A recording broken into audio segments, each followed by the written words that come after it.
Welcome, my friends. What if I told you the man who created Hyundai, one of the biggest car companies in the world, once worked on muddy fields with no shoes, never went to college, and was so poor he couldn't afford a train ticket. So he ran 120 kilometers on foot just to chase a dream? This is not a motivational speech. This is not fiction. This is real. Today, you will hear the story of a boy who had nothing and built everything.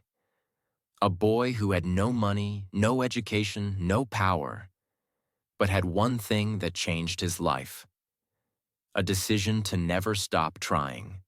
But why should you listen to this story? Because this is not just about business. This story will teach you how to fight when life hits you hard, how to believe when nobody believes in you, how to stand alone when the world shuts the door. And yes, this story will also improve your English. How? Because you are not just watching English. You are feeling it. You are living inside a story. That's the secret to fluency. Not grammar books, not boring vocabulary lists, but real stories with real emotion, told in easy, clear, and powerful English. So listen closely, because this video might not just teach you English, it might change your life. Now let's begin the story of the man who started it all. Part 1. The boy who had nothing. Let's go back. The year is 1915. We're in a small, poor village in North Korea. Yes, before Korea was divided. A boy named Chung Ju-young is born into a family of farmers. They grow rice. They live in a straw roof house. They eat simple food. Sometimes not enough. He is the eldest son in the family. That means he must help at the field every day. No shoes, no toys, no time to dream.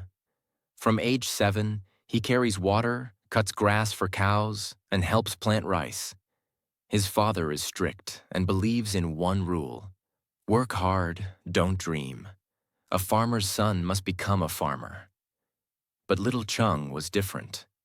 Even as a child, he wanted more. He would stare at the mountains and think, is this all there is to life? When he was around 14 years old, he had a dream. He wanted to study, go to school, learn math, become a teacher. So one day he secretly left home and walked miles to enroll in a school. But his father found out, and in anger, he dragged him back to the farm. Stop dreaming, his father said. Dreams don't feed hungry mouths. This was the first time life told him, stay small. But something inside Chung refused. A few years later, he tried again. He left home with only a little money and a big dream. This time, he wanted to go to the city, Seoul.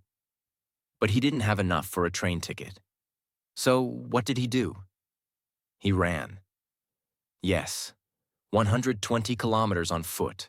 No phone, no food, just the belief that there's more beyond those rice fields. When he reached Seoul, he found a job at a construction site. He worked with bricks and cement from sunrise to sunset.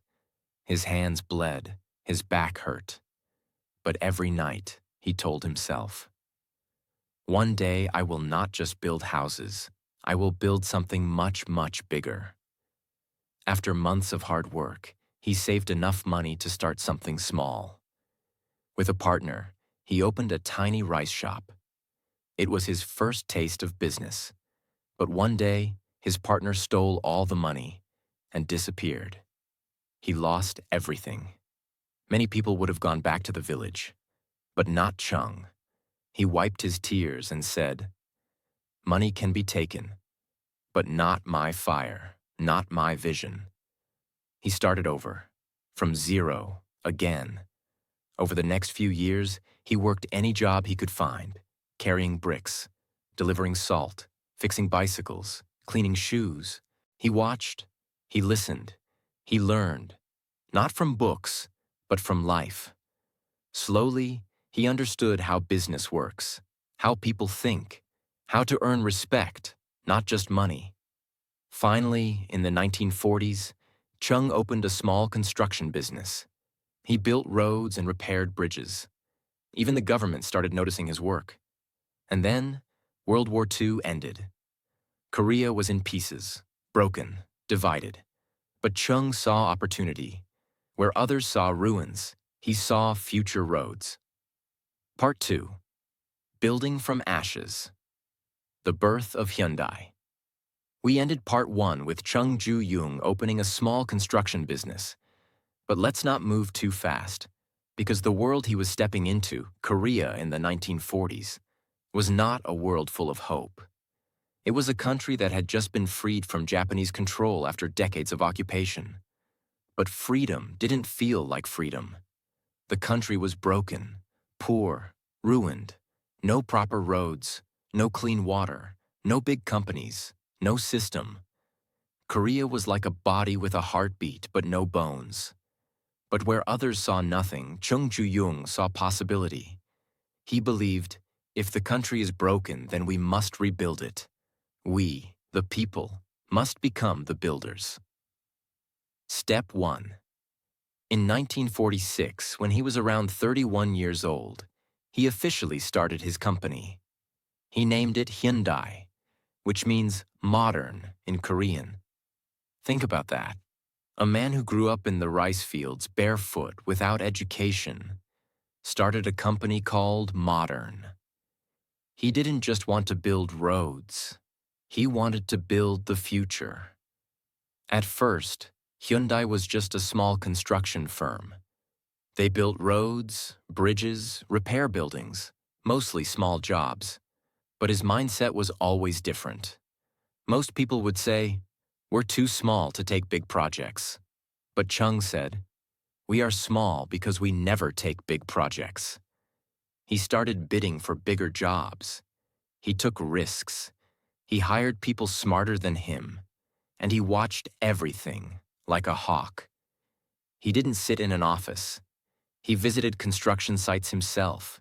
He talked to workers. He checked every stone, every brick. He believed, if you build something, it must be strong enough to carry the future. The Korean War. In 1950, the Korean War began, North versus South, brother against brother. Cities burned, thousands died. For many businesses, it was the end. But for Chung Ju-young, it was the beginning of something massive. He didn't run. He didn't shut down Hyundai. He looked at the destruction and thought, the country will need roads again. The country will need buildings again, and I will be the one to build them. He started working with the South Korean government, helping to rebuild key infrastructure. His workers were not just laborers. They were rebuilding their own homeland. This made Hyundai stronger, not just as a company, but as a name. People began to trust the name Hyundai. Because when everyone was afraid, Hyundai kept moving. One of the most famous and powerful moments in Chung's life came in the 1960s, when the South Korean government gave him a challenge. We need a bridge built over the Han River. Can you do it? Now here's the truth. Hyundai had never built a bridge before. Other companies laughed. They said, he doesn't even have an engineering degree. He's not a bridge builder. He's just a construction guy. But Chung said, if we keep saying we can't, we'll never learn how to do it. So he took the project. He gathered a team, hired engineers, studied every blueprint, visited bridges around the world, and then he started building. Every day he stood by the river, watching, planning, correcting. And after only 4 months, the Han River Bridge was completed. The same people who laughed at him now stood in silence. Because a rice farmer's son had just built one of Korea's most important bridges. This wasn't just a bridge. This was a symbol. a message to the world. South Korea is rising, and Hyundai is helping it rise. After the bridge, Hyundai's reputation exploded. The government began trusting him more. He was given highways to build, dams, ports, shipyards. But Chung wasn't satisfied, because deep down, he still remembered being a poor boy with no shoes. He wanted more than just money. He wanted transformation. He said, "We cannot just copy the world. We must create." So he made a decision that shocked everyone. Hyundai will build ships. People laughed again. South Korea has no experience in shipbuilding. We don't even have the technology. But Chung smiled and said, "Then we'll learn. We'll start. We'll try." He met with British shipbuilders and convinced them to partner. He studied shipyards. He bought land in Ulsan, South Korea, a fishing village, and said, "This place will become the heart of Korea's industrial future." People thought he was mad, but by 1974, Hyundai had launched its first major ship and became one of the top shipbuilders in the world. From mud to metal, from rice fields to global factories. Chung was not building just a company anymore. He was building a dream factory. By the end of the 1970s, Chung had built roads, bridges, buildings, ports, ships.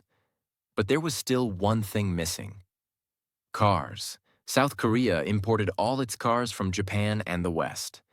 But Chung asked a dangerous question. Why can't Korea make its own car? No one had an answer, so he did it himself. And that's where the next part of this story begins. Part 3. The man who dared to build a car.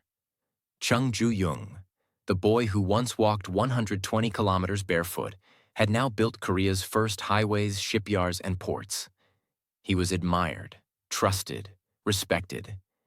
But he still wasn't satisfied. Because deep down, he remembered something.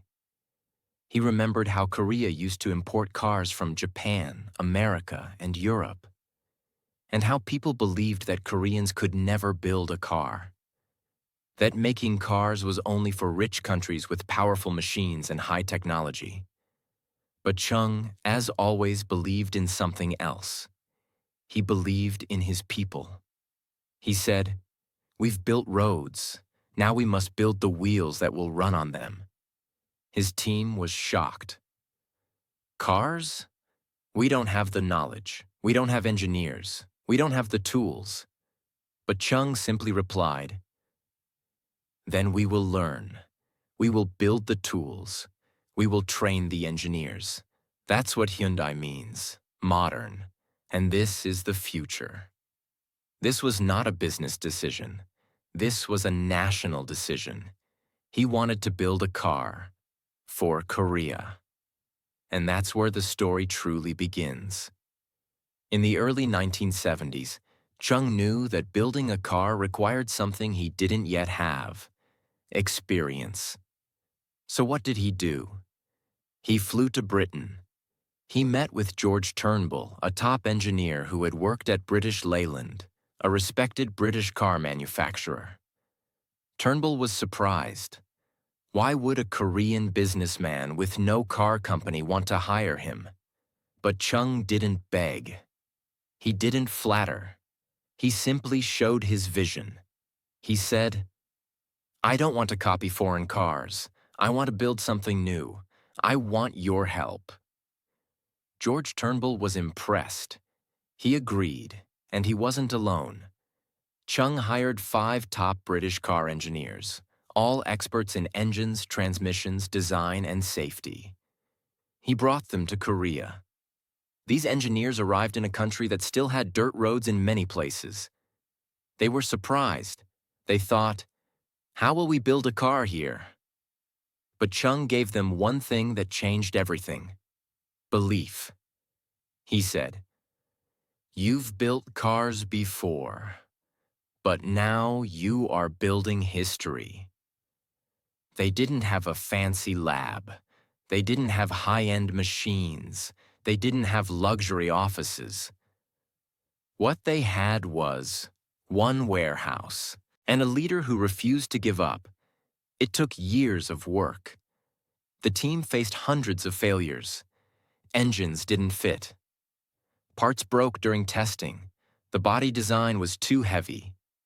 No company wanted to give them steel. But every time something failed, Chung didn't scream or walk away. He asked one question. What did we learn? He believed failure is not the opposite of success. It is the path to success. In 1975, after many long nights, arguments, experiments, and moments of despair, it happened. The Hyundai Pony was born. It was Korea's first national car. A small, affordable, simple vehicle. Not beautiful like a Mercedes, not fast like a Ferrari, but proudly Korean. When the first Hyundai Pony was unveiled in Seoul, the crowd went silent. And then they clapped, cheered, cried. We can do it. We are not small anymore. But creating the Pony was just the beginning. The real battle began when Hyundai tried to sell cars outside Korea. The big global car companies, like Toyota, Ford, GM, Honda, laughed. They said, "Korean cars? Please, they're toys." But Chung had heard this before. When he built bridges, they laughed. When he built ships, they laughed. Now he was building cars. And again, they laughed. But he had a weapon they didn't expect.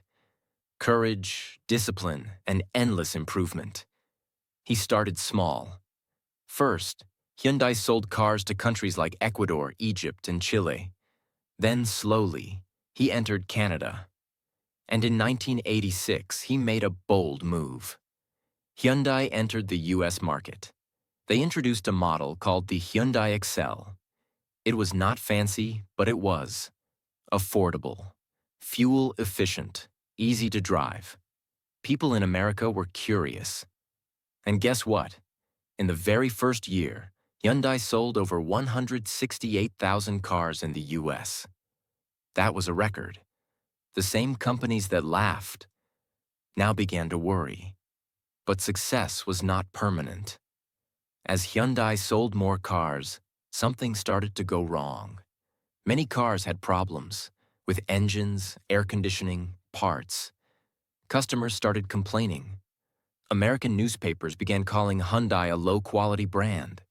Sales dropped. Respect vanished. And once again, Chung Ju-young stood on the edge of disaster. His team panicked. They said, "Let's reduce production. Let's stop exporting." But Chung said no. He said, "If we are not willing to improve, we do not deserve success." So he made a huge decision. Hyundai would rebuild everything. New quality checks, better materials, stronger testing.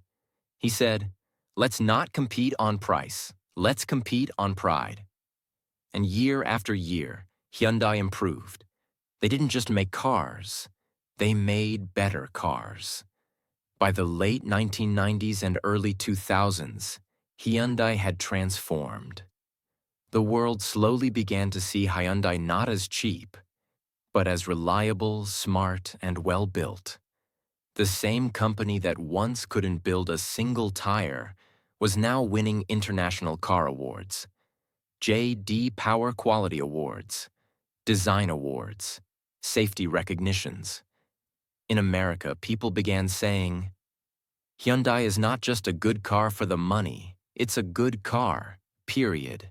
After the rise of Hyundai cars in the global market, something strange began to happen in South Korea. People no longer just saw Hyundai as a company. They saw it as hope. Because whenever the country faced a problem, Hyundai stepped in.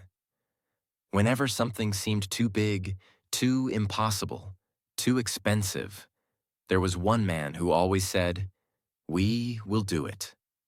That man was Chung Ju-young. But this new phase of life was not about small ideas anymore. It was about rebuilding a country's future, one massive dream at a time. By the early 1990s, South Korea had transformed. It had moved from poverty to power, from survival to growth. And much of that growth had one thing in common: Hyundai's name on it. Let's look at just how deep Hyundai's influence had become. They were not just making cars anymore. They were building dams, nuclear power plants, oil refineries, high-speed trains, steel mills, industrial parks, container ships, global expressways, even South Korea's very first satellite launch site. And this wasn't by accident. This was Chung's mission. He believed, if we only copy the world, we will always be second. But if we build the future ourselves, we can lead. And the Korean people began to believe too.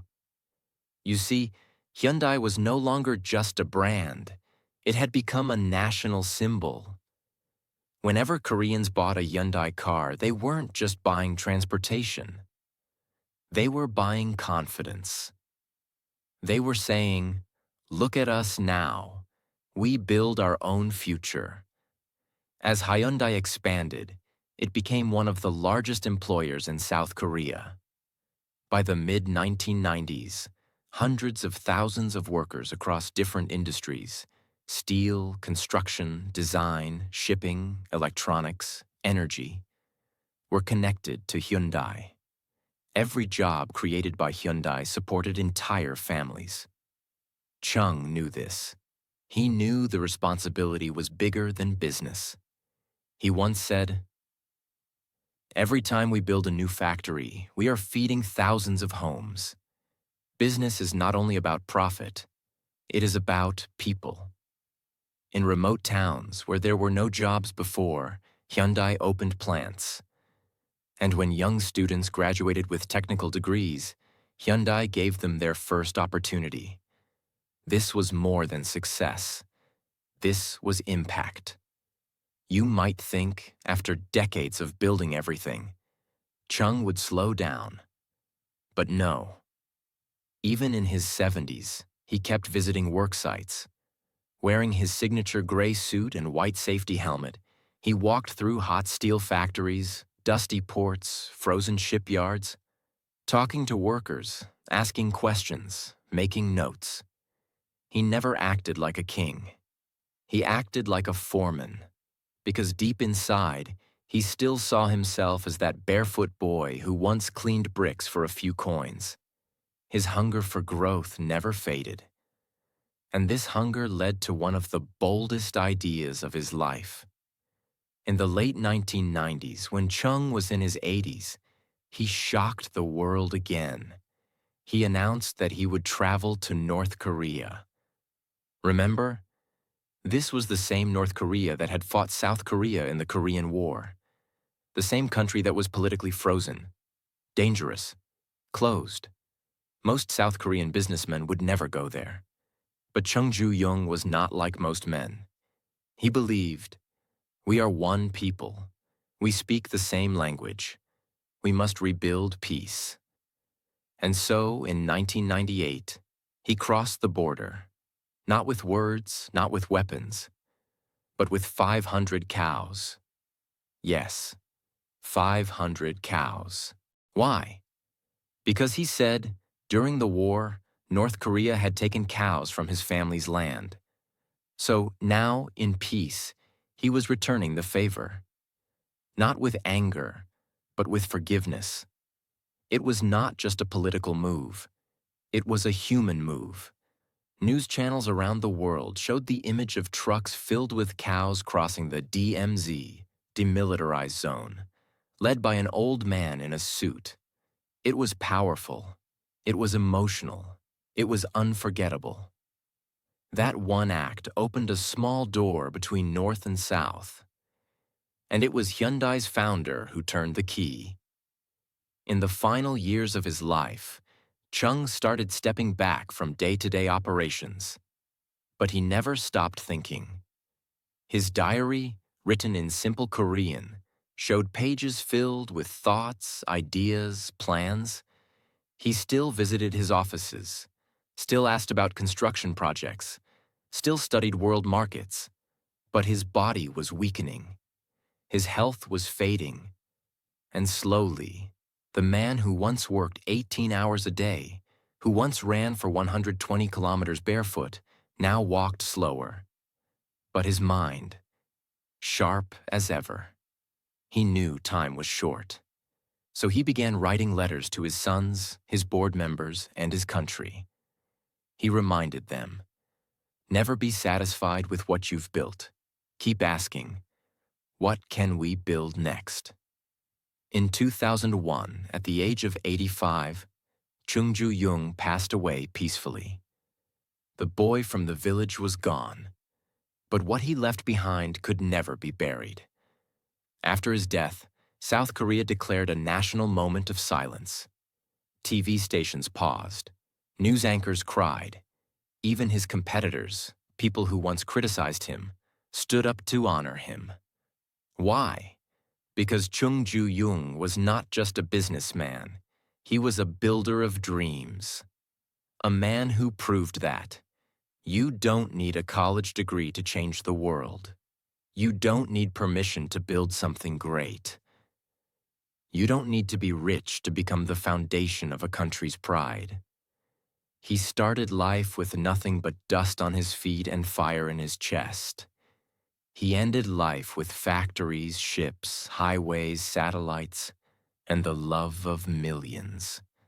And today, the name Hyundai travels on roads across the world, in the US, in India, in Europe, in Africa, because of the fire he carried inside him. Part 4. The Empire. After the Builder. And the eternal spirit of Chung Ju-young. After Chung Ju-young passed away in 2001 at the age of 85, the nation of South Korea did not simply lose a businessman. They lost a father figure, a symbol of resilience, a man who had been there, through war, through hunger, through failure, yet never backed down.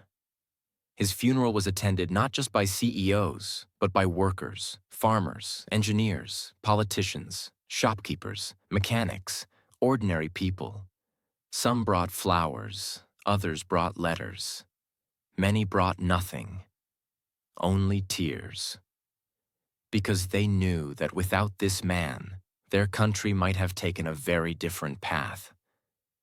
The first months after his death were filled with tension inside the Hyundai Group. The empire he had built had grown so large. Construction, cars, electronics, steel, banking, even shipping and IT. But now the leader was gone. People asked, who will lead? Will Hyundai survive? Will it break into pieces? In truth, Hyundai was already changing even before his death. The Korean government had introduced new rules to reduce the power of large family-owned business groups called chaebols. Hyundai, being one of the biggest, was asked to restructure. So after Chung's death, his sons and executives made a bold decision. Hyundai would break into multiple companies, each with its own leadership and focus. This was painful, but it was also necessary. Why? Because Chung's dream was not about one man holding everything. His dream was growth, innovation, and freedom. So Hyundai split into many companies, including Hyundai Motor Company, Cars, Hyundai Engineering and Construction, Infrastructure, Hyundai Heavy Industries, Shipbuilding, Hyundai Steel, Materials, Hyundai Mobis, Car Parts, Hyundai Rotem, Trains and Military Equipment. And slowly, each of these companies began to stand on their own feet. They honored the founder not by copying him, but by continuing his spirit. Of all the companies in the Hyundai family, the motor company carried the deepest emotional weight. It was the car that made South Koreans believe in their own strength. So after Chung's death, Hyundai Motors began a massive transformation. The world still remembered the older image. Hyundai cars were cheap but low quality. But now the company wanted to do something bold. They didn't just want to survive in the international market. They wanted to lead it. So they invested heavily in design, bringing in top designers from Germany and the US technology, developing hybrid, electric, and the hydrogen-powered vehicles, safety, earning top ratings in crash tests, branding, changing Hyundai from cheap and basic to smart and modern. They opened research centers in South Korea, the US, Germany, and India. They created luxury brands like Genesis to compete with Lexus, BMW, and Mercedes-Benz. They entered Formula One racing technology partnerships, proving their cars were not just reliable. They were high-performance machines. And by the mid-2010s, Hyundai was no longer a joke in the car world. It was a giant. Today, Hyundai sells cars in over 200 countries. It ranks among the top 3 car manufacturers in the world when combined with its partner company, Kia. And none of it would have existed without the courage of one man. After his death, universities around the world began studying his life. Business schools taught students about his leadership style. Leadership experts wrote books about how he took responsibility during crisis, led from the front, took impossible risks, believed in his workers, trusted effort more than talent, and most importantly, never forgot where he came from. Let's not forget, this man had no college degree. He had no investor. He had no background in engineering. He built roads without studying civil engineering. He built ships without shipbuilding experience. He built cars without being an auto expert. He even visited North Korea and tried to reunite divided families without being a politician. Why? Because he believed in human potential. And today, his story is told in classrooms not as a story of business, but as a story of vision, grit, sacrifice, and humanity. Here are the final messages people took from his life. 1. You do not need permission to dream. Chung didn't wait for the world to allow him to succeed. He chased trains, knocked on doors, failed again and again, and kept walking. His life says, don't wait. Begin. 2. Failures are not the end. They are training. He lost everything more than once, got betrayed, mocked, rejected, but every failure became a new tool. His lesson: if you are afraid of failure, you are afraid of growth. 3. Help others rise. As you rise, he didn't just make money. He created jobs, gave people a reason to stay in their hometowns, supported education, donated to schools, and helped rebuild communities. His message: real success is not about how high you go. It's about how many people you lift with you. The most powerful tool is not money. It's character. When people trusted Chung, they didn't do it because he was rich. They did it because he was honest. He kept his promises. He paid his workers. He stood in front of his mistakes. Even when Hyundai failed in America, he didn't hide.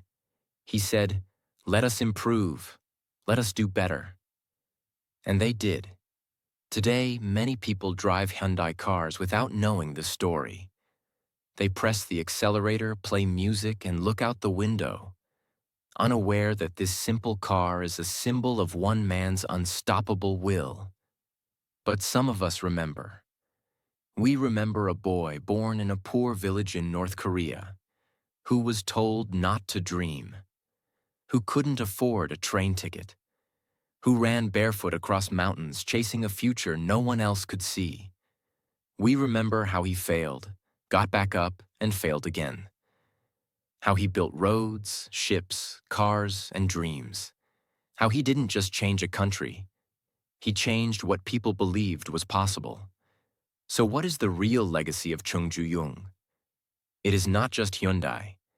It is not just factories or bridges or awards. His legacy is this truth.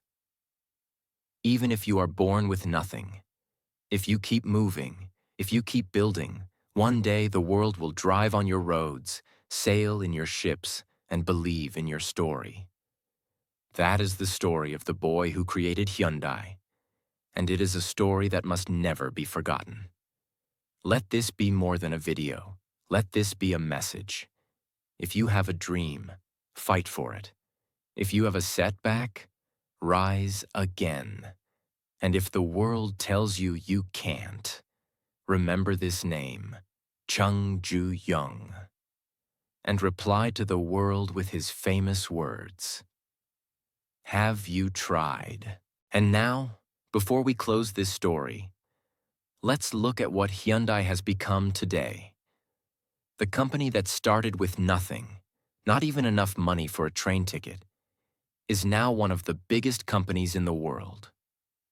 Today, Hyundai is worth over $50 billion. Its cars run in more than 200 countries. Its factories give jobs to over 250,000 people around the globe. And Hyundai has built some of the most expensive and advanced ships in the world, including massive container ships, high-tech oil tankers, military-grade vessels, and their luxury car brand Genesis. It now competes with Mercedes-Benz, BMW, and Lexus, and wins international awards. All of this it started from a boy with no shoes. This is not just the story of a man. This is the story of what is possible. So if life is hard right now, if you feel poor, alone, or small, if people say you're not smart enough, not rich enough, not strong enough, then remember this story. And remember this name, Chung Ju-young. Because if he can do it, why not you? And if you want more stories like this, stories that inspire you, stories that teach you English, stories that make you believe in yourself again, then subscribe to our channel now. Because we don't just tell stories, we give you the courage to write your own.